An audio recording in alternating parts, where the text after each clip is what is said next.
High বন্ধুরা, গত পর্বগুলোতে আমরা এই সমস্ত কিছু নিয়ে আলোচনা করেছি। আজকের পর্বে আমরা অত্যন্ত গুরুত্বপূর্ণ একটা টপিক জিপ এবং আনজিপ নিয়ে আলোচনা করব।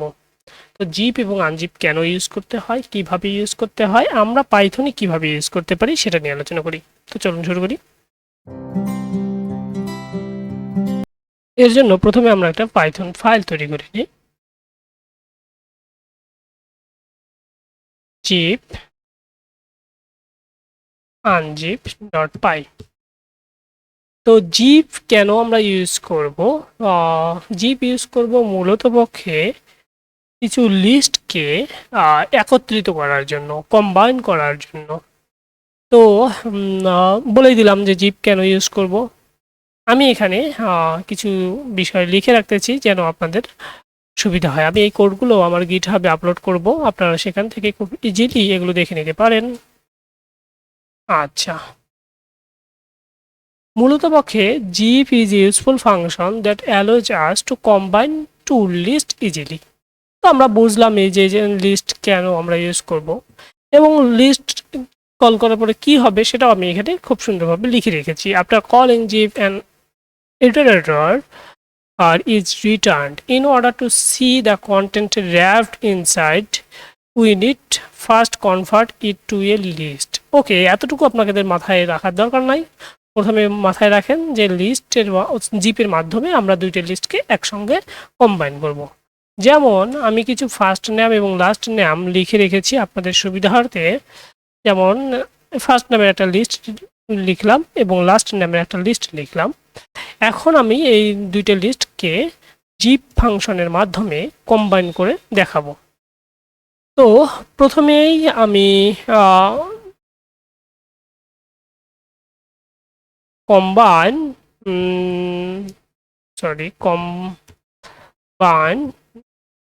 নেম।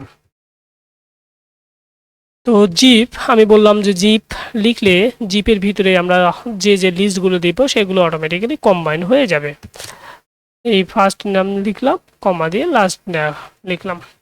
তো এখন যদি আমরা এই প্রিন্ট করি আমার কম্বাইন নেমকে, এটাকে এখন আমি প্রিন্ট করলাম, প্রিন্ট জিপ এবং আনজিপ। তখন এখানে আমি দেখতে পাচ্ছি যে আমার একটা জিপ ফাংশন লেখার ফলে অটোমেটিক্যালি একটা অবজেক্ট জেনারেট করে দিয়েছে।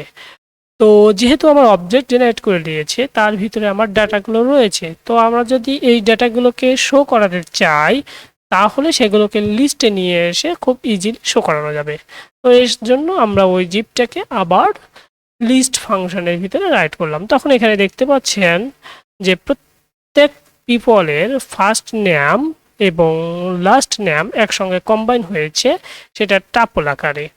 তো এখানে দেখতে পাচ্ছেন জো এবং স্কোমো, তারপরে আর্নস্ট আর ইহম্যান মেবি আচ্ছা, থমাস ফিসার।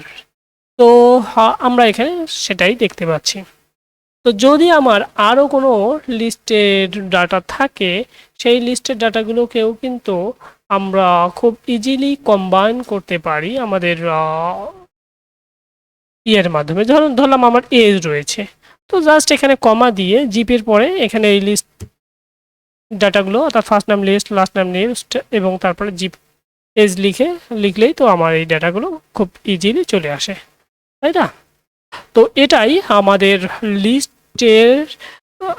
লিস্টকে কম্বাইন করার একটা ওয়ে। তো আশা করি আপনি জিপ শিখে গেছেন। এখন যদি আমার এই কম্বাইনগুলোকে আলাদা করার জন্য অর্থাৎ ডিফারেন্ট জিপ করার জন্য আমার ডিফারেন্ট লিস্ট করার জন্য আমার হচ্ছে আনজিপ করার প্রয়োজন পড়বে। তো আনজিপটা নিয়ে আমরা নেক্সট পর্বে আলোচনা করব।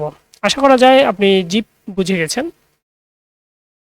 তো ঠিক আছে।